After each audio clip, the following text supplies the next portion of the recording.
So if everyone drove an electric car tomorrow, you only solve 5% of the problem. Climate is the one that has a very, very fast ticking clock. Agriculture is the biggest single contributor to emissions. Why? Because everyone eats. For us to solve climate tech, we have to solve agriculture. The problem we solve is really to help farmers to make money by becoming more sustainable. Currently have tens of thousands of acres on the platform, but we want that to be hundreds of thousands of acres and ideally millions of acres, because the product is very much driven by the science, and the platform's really just a tool of how we implement the science and help farmers to implement it. If we have lots of companies that do this across all the industries, that's how we eventually bring emissions to zero.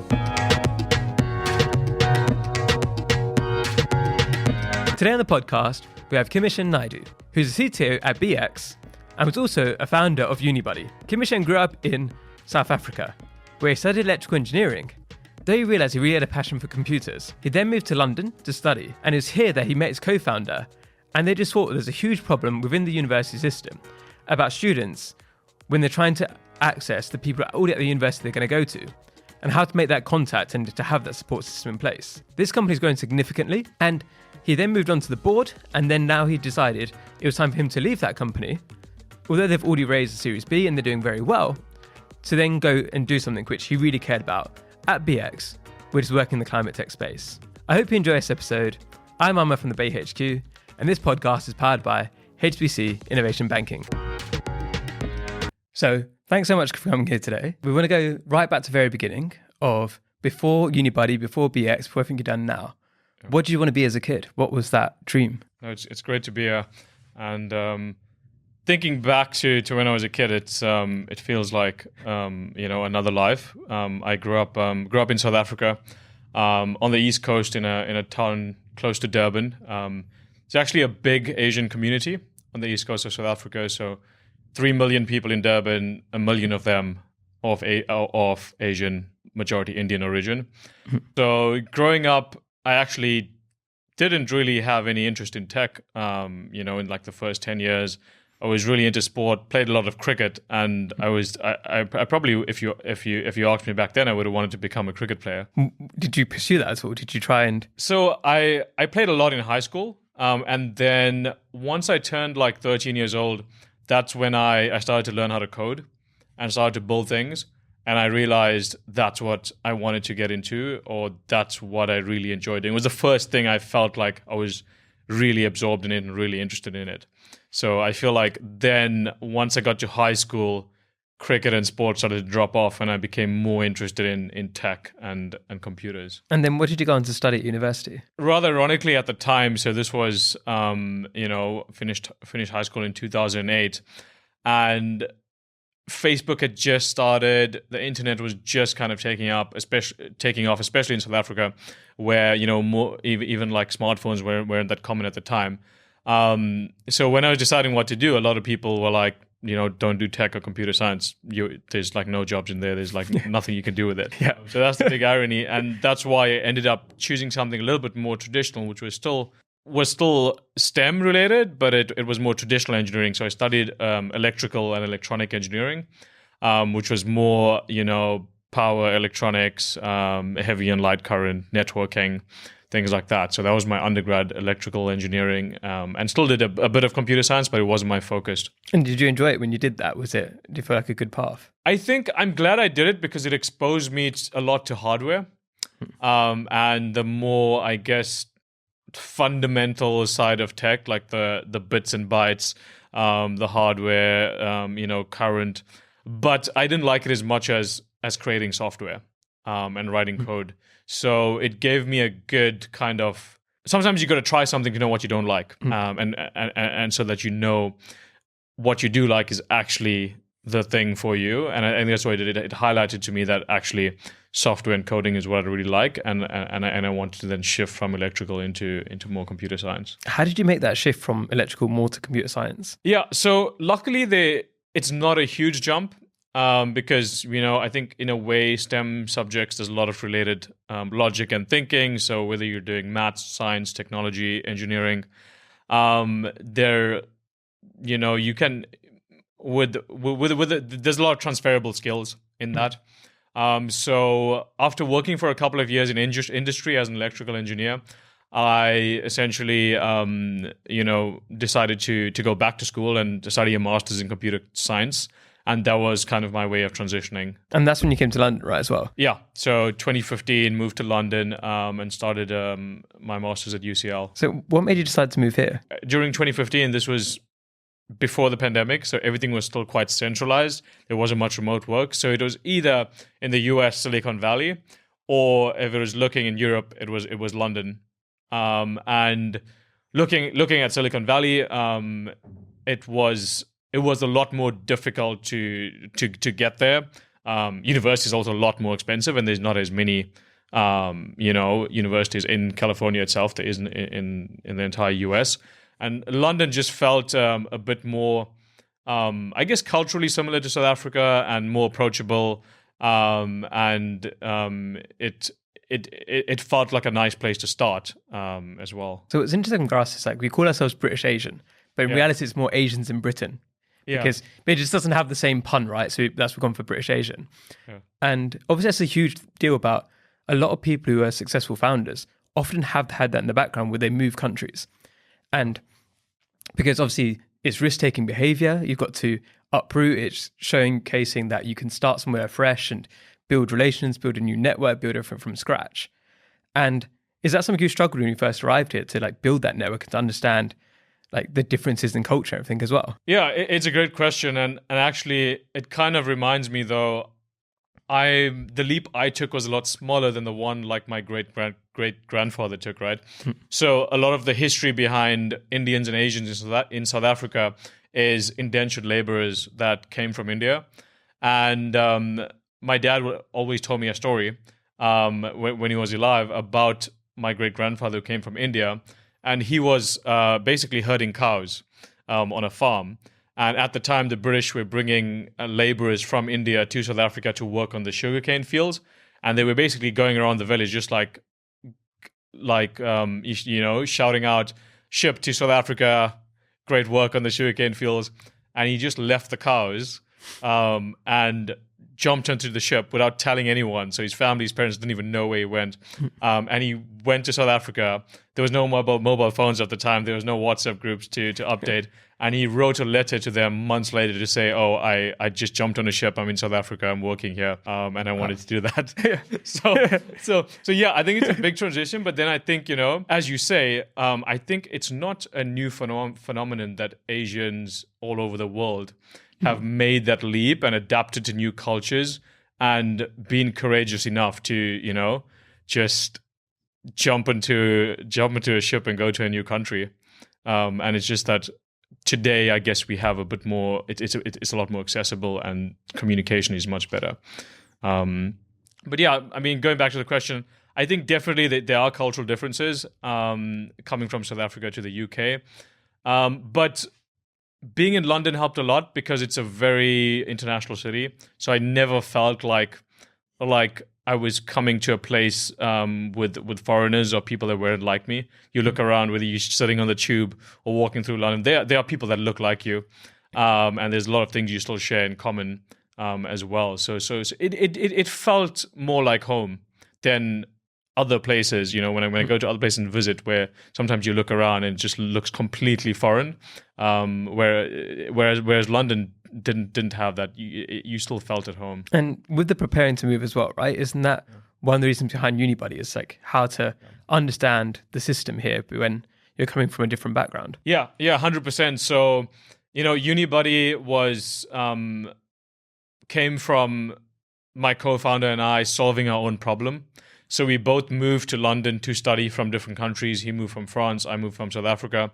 And we realized we didn't know anyone here. We didn't know what to expect at a university, whether we should even, be studying what we chose at that university, how to adapt, how to find accommodation, all of those things. And that's when we decided to build a platform where students going to university could talk and chat to students at university. And that's a basic premise that we started with, and still, the foundation of the company today. It's just grown a lot bigger, and we've had a lot of students using the platform. So obviously you were students yourself at that time, right? Yeah. How did you find that? Well, I guess what were your ambitions when you started it? Did you think, would ever get to where it did today? Or was it more kind of a fun side project? How was that initial conversation? Yeah, definitely more of an initial side project.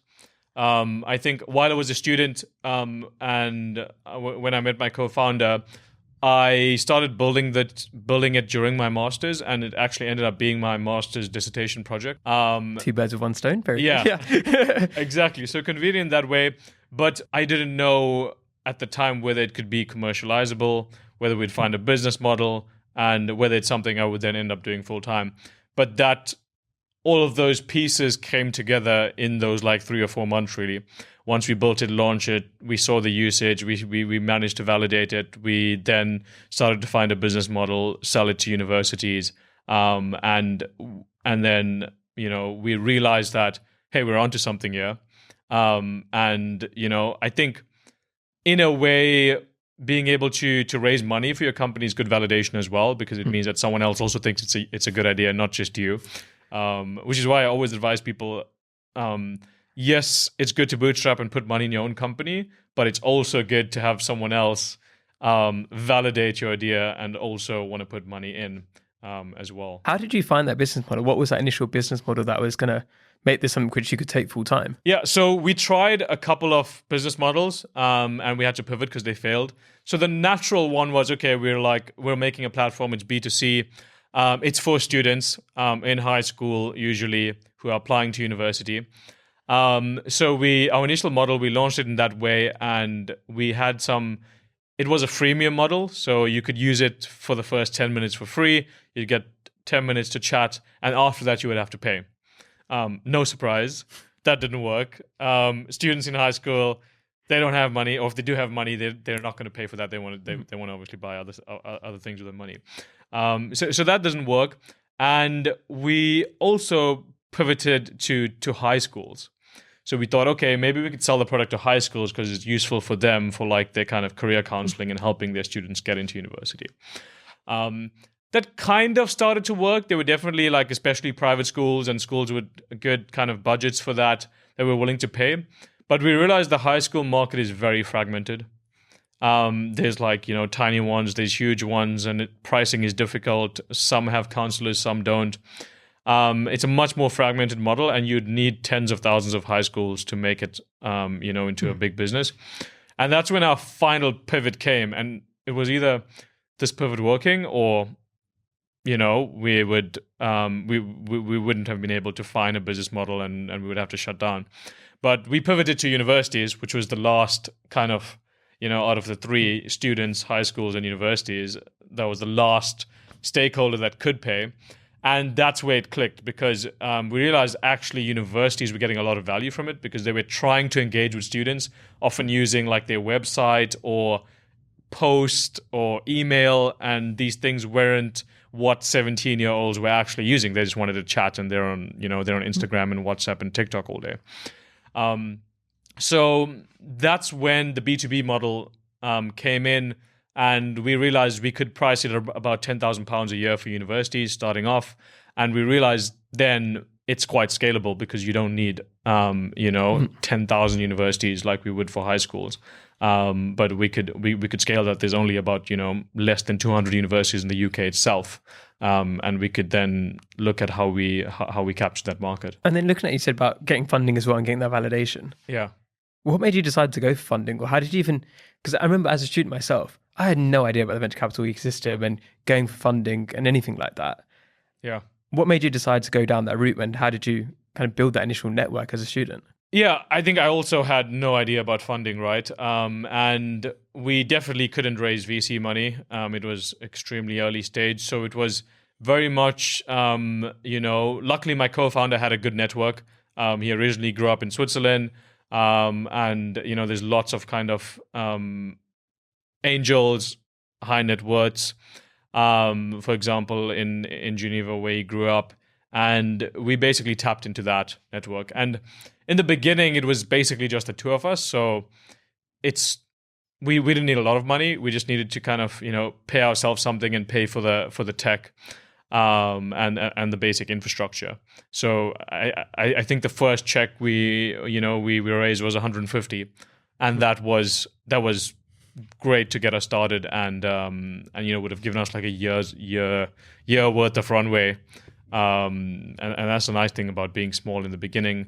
I was building the product myself, so we didn't have to hire a big team of engineers. So I think having a technical co-founder can mean you need less money if you're building a tech product as well. And that's something I always advise people. Because a lot of people have an idea and they're like, okay, I need money to hire an engineering team somewhere. And if you can actually, it could be better to have a technical co-founder.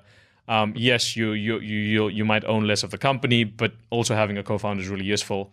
And being a solo founder is really tough. And whenever I speak to solo founders, they're always kind of looking for a co-founder.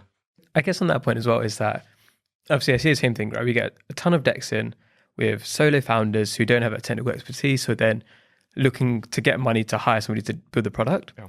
And I think the thing I always think about from my own tech background as well is that if you don't understand the tech yourself, when you hire people, you have no idea if they're doing a good job or not, right? Yeah. And even if you're going to scale your own team, when you're hiring people, you can at least check their work and check that when they give requirements or they give estimations about, I was going to take this long, you can sense check, is that realistic or not? Yeah. And obviously it helps so much when you've got equity in the company because you're incentivized to make sure you give advice because it's your own money too, right? Yeah. Whereas whenever you're an advisor, you can if I say it's easier or it's harder than it is, you always have that buffer, right? And when you start to grow the team out, because obviously if you're building all the product yourself at the beginning, you now start to hire people to help you do that. Yeah. How was that experience for you? Yeah, so I definitely agree. I think another risk of kind of hiring an engineering team to do it is it's always going to be slower because one is they just want to be paid and get the project over with. They don't have that incentive to understand the problem and really want to understand the pains of the customer and build a product. And it's slower because you're trying to communicate all of this to them. Whereas, I could just sit down and build the things with my co-founder as he was getting data from customers. And you can iterate really fast. And in an early stage startup, that feedback loop is the main currency. The faster that feedback loop is, the faster you're going to get to product market fit and win. So I think speed is also something people don't realize. It's not as simple as just hiring a team to build your vision. There's a lot of communication and iteration that's going to go on in order to build the right thing. And you're going to be changing it a lot. I think hiring a team was a huge learning experience for me. I've never done it before. I never hired anyone, never mind software engineers. So it was a complete figuring out from scratch what should the interview process be, how do we source people, and at the beginning it was really just figuring out through the network, getting referrals in. We couldn't really afford recruiters. At the time, the market was crazy and recruiters were like, they wanted like 15-20%, as their fee. So it was really, really expensive, and we had to figure out how to do it just using our own networks and LinkedIn, and then bringing in talent at an affordable rate. Offering equity helped. So our early engineers, we couldn't pay them market rate because, again, like with the 150 check, it only goes so long. But they got kind of really good equity, like 1%, 2%. And that's something, if you're willing to give people equity, a lot of successful engineers who maybe made some money elsewhere, they'll be willing to take below market to have that ownership in the company, and they're going to be much more bought in and put in that extra effort as well. We hope you're enjoying the episode so far. We just want to give a quick shout out to our headline partners, HSBC Innovation Banking. One of the biggest challenges for so many startups is finding the right bank to support them. Because you might start off and try to use a traditional bank, but they don't understand what you're doing. You're just talking to an AI assistant, or you're talking to somebody who doesn't really understand what it is you've been trying to do. HSBC have got the team they've built out over years to make sure they understand what you're doing. They've got the deep sector expertise, and they can help connect you with the right people to make your dreams come true. So if you want to learn more, check out hsbcinnovationbanking.com. People often say that with the equity side of things, that the UK, the startup scene, tends to do that a lot less than, say, San Francisco. And in Silicon Valley, it's more common for early employees to get a bit of equity, whereas here, people are much more protective about their equity. What made you decide to, what was behind your logic there? Because obviously, there's some people listening right now. I hear all the time for founders who don't have a product yet, who are very holding on to equity really tightly. It's like, well, if you never build the product, you've got 100% of nothing, right? So what made you decide to go that path? I think you need to surround yourself with the right people. And yeah, I agree. I think the mentality sometimes in Europe and here is more, we're hiring people to do this for us. Why do we need to give them equity? But we had advisors who had built successful companies in the US, and they would be like, yeah, you need to, if you want top engineering talent, you want top talent in general, having them with equity and owning a part of the company is how you build a team that's really, really incentivized to make it bigger. And as you say, it's about making the pie bigger, and we all make more in that way versus trying to own more of a smaller pie. So I think we always had the mentality that everyone who joins should have equity. What we realized as we grew, especially past 20 people, is not everyone came in with the mentality of understanding equity and valuing it. So I think maybe that's the other side of the coin. In the UK, a lot of people don't actually value equity because they're more of the mindset, I'm going to work and I want my salary and go home. And equity is almost, they don't understand it, or it's too risky. And a lot of people would rather take the higher salary than get more equity. Whereas in the US, I feel like maybe there's a bit more of an attitude towards taking higher risk, and people might take a lower salary for more equity. So there's a bit of a cultural thing, but it is changing, as people are valuing, that ownership more. You mentioned about scaling beyond 20 people as well. Yeah. So by the time you eventually left Unibuddy, where had the company scaled to? What kind of milestones had you reached? Yeah, so it was a long journey. I feel like the first couple of years doing those pivots, building the product, finding product to market fit, the team was small and we didn't grow much. Once we got to a point where we were ready to raise a Series A, that was around 2019, and we raised a Series A, that's where things really started to take off because you could really scale your sales team. So we went very quickly from 20 universities to 100 universities, and then it was a matter of how do we get from 100 to 200 and 400. And at the time, we were our goal was to grow 50 to 100% every year, and we did that pretty much every year. We had at least 50% growth. In the beginning, it's obviously easier, and you have 100%, 80%. But we raised our Series A in 2019. And then in 2021, we raised a Series B of 20 million. So in total, we raised 32 million over seed, Series A, Series B. The team had grown to 120 at the point where, I felt that the company was in a place where it could run itself. And that's when I decided to move to be a pure board member and not be operational in the company. I hired a VP of engineering who basically took over my CTO role. And today we continue to add universities and optimize. We've had about 3.5 million students now that have used the platform. And we're mainly focused on the US now, just because of the number of universities there. There's over 3,000 in the US and only 150 in the UK. Yeah. And we captured the UK market pretty early on. So it's still growing, but we're getting to the point where, we want to really, focus on our niche in the US. And we're focusing on profitability right now, like a lot of companies, because of the investment climate as well. That's what people want to see, is profitability versus growth at a high cost. Was it hard for me to make that decision to step away? Because you said there obviously the company done very well, you've been growing very well, but it's obviously as part of it is your baby, right? So stepping away from the operational role, was it something that just felt like the right time, or was it quite a difficult decision? It was difficult because, again, as you said, it is your kind of your baby. But I feel I realized I like the stage of growth where you're growing at 50 to 100% a year, and that kind of scale up where I felt at a certain point, we got to a stage where it was more about optimizing.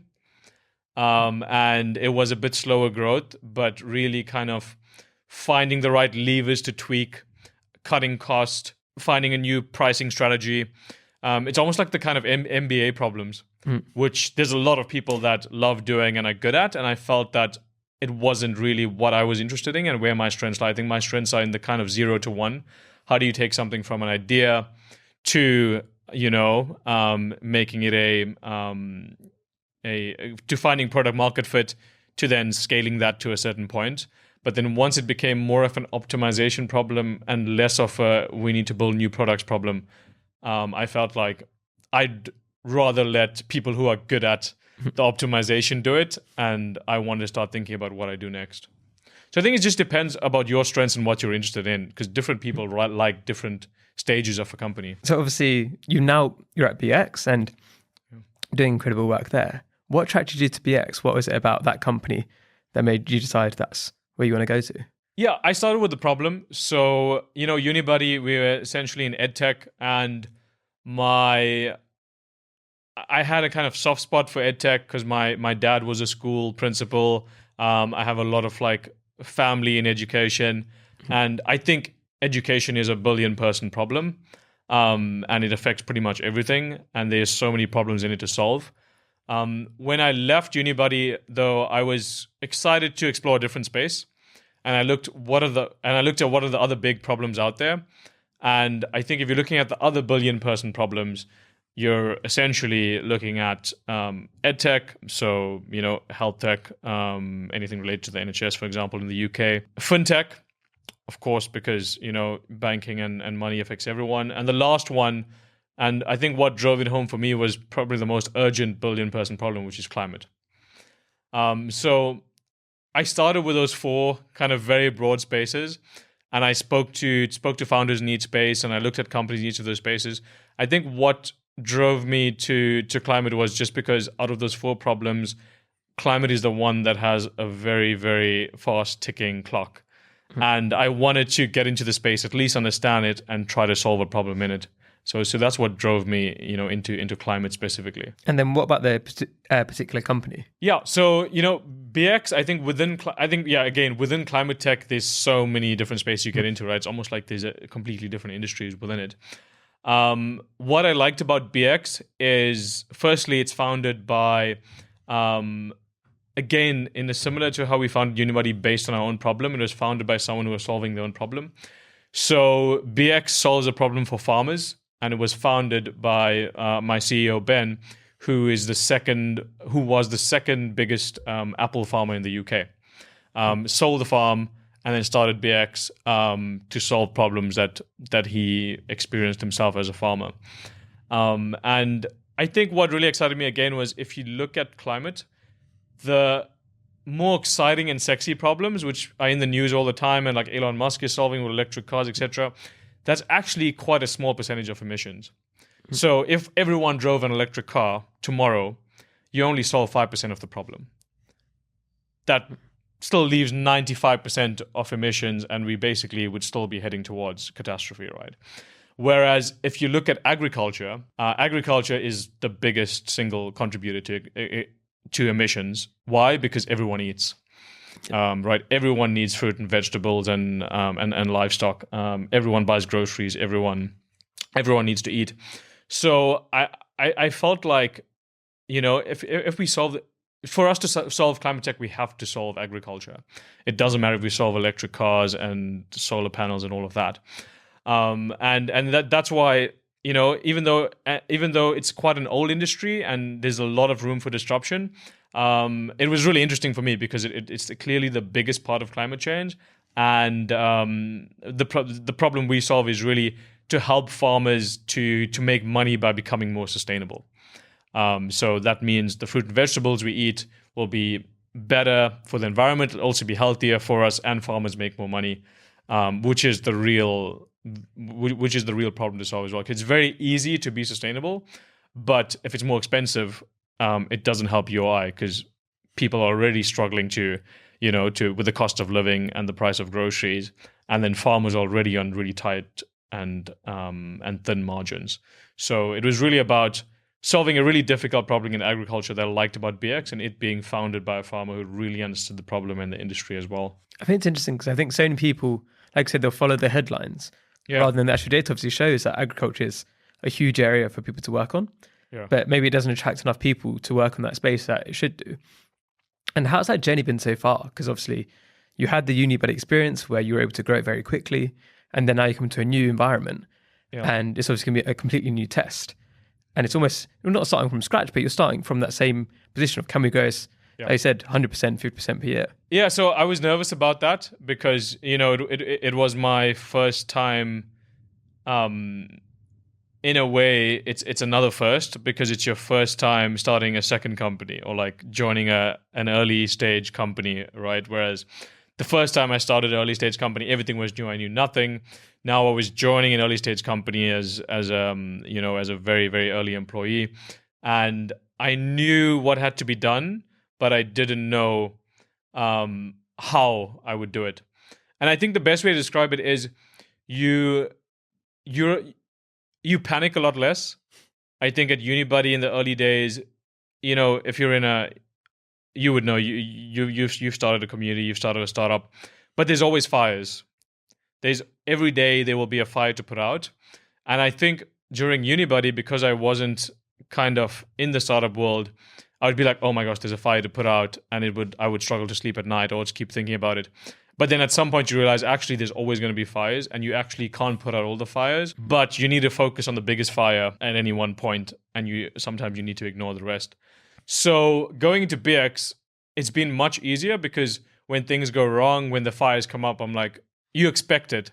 So I think expecting things to be on fire and things to go wrong helps a lot. And then you know how to deal with it. You're like, okay, yes, there's all these fires, but I'm going to focus on this one. And I don't need to be, tossing and turning in bed thinking about how I solve this problem. Because there's always going to be problems, and all you can do is work through it one by one. So I think it's just made me a bit more stoic. Like, I'm a big fan of stoicism as well. And I think it's just about understanding that nothing will go the way you plan. That was my big learning from 7 years at Unibuddy. Nothing ever goes the way you plan it. Every time we put a deck in front of investors and we were like, okay, we're raising £5 million. Here's what we're going to build in 18 months. If you look 18 months later, it was never what we told them we'd build. We made progress and we grew at 100% or whatever, but what actually happened and what we built was totally different because things change, you have to adapt, and fires come up that you don't expect, right? So I think that's the biggest learning for me is, don't expect things to go according to plan, and you need to adapt. Like, adaptation is a key skill in an early stage startup. Looking to the future, what are you most excited about? What's exciting about the journey at BX? I think what's most exciting is how big an impact it can have. So there's a lot of farmland in the world. We currently have, tens of thousands of acres on the platform, but we want that to be hundreds of thousands of acres and ideally millions of acres. And there's a lot of carbon and emissions that we can reduce in terms of, if you look at the emissions per acre, so the different projects we're enabling farmers to do, like biochar or soil sequestration, where you improve the soil and more carbon is sequestered in the soil. We have an environmental science team, so we're kind of half a science company and half a tech company, because I have my tech team, but then nothing works without the environmental science team, because the product is very much driven by the science. And the platform's really just a tool of how we implement the science and help farmers to implement it. So I think I'm just really excited about how many tons of carbon we can avoid and remove from the atmosphere. And that's really exciting because it's a tangible difference. If in 2 years' time we could say, we've avoided this many thousand or tens of thousands of tons of CO2 from being in the atmosphere. And I think if we have lots of companies that do this across all the industries, that's how we eventually bring emissions to zero around the world. That's amazing. And well, hopefully in 2 years' time, you can say that as well. Yeah, definitely. So we're going to move to quick fire questions now because of time. So first question is, who are 3 British Asians or Asians in Britain you think are doing incredible work and you'd love to shout them out for the audience? Yeah, sure. So many, but if I had to pick 3, I'd say one of my close friends who I've known for a long time, almost since I moved to London, Vignesh. He is currently at Isomorphic, which is a company kind of spun out of Google DeepMind by Dennis. And Isomorphic is working on essentially using AI in drug discovery. And I think what we're going to see coming out of Isomorphic in the next couple of years is going to be absolutely world-changing, and it's going to solve some big problems in healthcare and cure potentially a lot of diseases. So he's essentially a product manager there, and I'm really excited about the work he's doing there and the problem he's solving. So that's one I'd shout out. I think AI and drug discovery, that's a space to watch. I'd say second is I really like what Jay Roddy is doing. So he's I'm more of an acquaintance, met him a few times, but he's kind of a serial entrepreneur. He's founded a few SaaS companies. But I also really like that he's started a kind of incubator, Bliss Growth, I think it's called. And that's really good because we need more, British Asians that are also investing and helping entrepreneurs create more companies as well. And I think it's important to have that diversity from a perspective of who's investing the money and these incubators that are choosing entrepreneurs or incubating companies. So those are the two. If I had to pick one more, I would say Nadeem Doman. He is has a PhD in like material sciences. Recently just moved to Bentley Motors, and doing some really cool things in material science in terms of like looking at what materials can be used in the cars to basically make it faster. So like testing it in a wind tunnel. So kind of getting to the to kind of eventually that kind of thing can filter down to Formula One, and eventually road cars as well. So quite a big diversity of different things there. But I think it's really cool when you see people push the boundary, whether it's in AI for drug discovery, whether it's materials for cars, or it's like, incubating startups. Yeah, like I said, it's really interesting how different they all are, but all quite cool, different things they're trying out there. Yeah. And the next question is, if people want to find out more about you, more about what you're up to, where should they go to? Yeah, so I write sometimes on naidoonotes.com, which is my blog, and I want to write more. I think actually speaking to you inspired me with your story, so hopefully I can make some time to write more.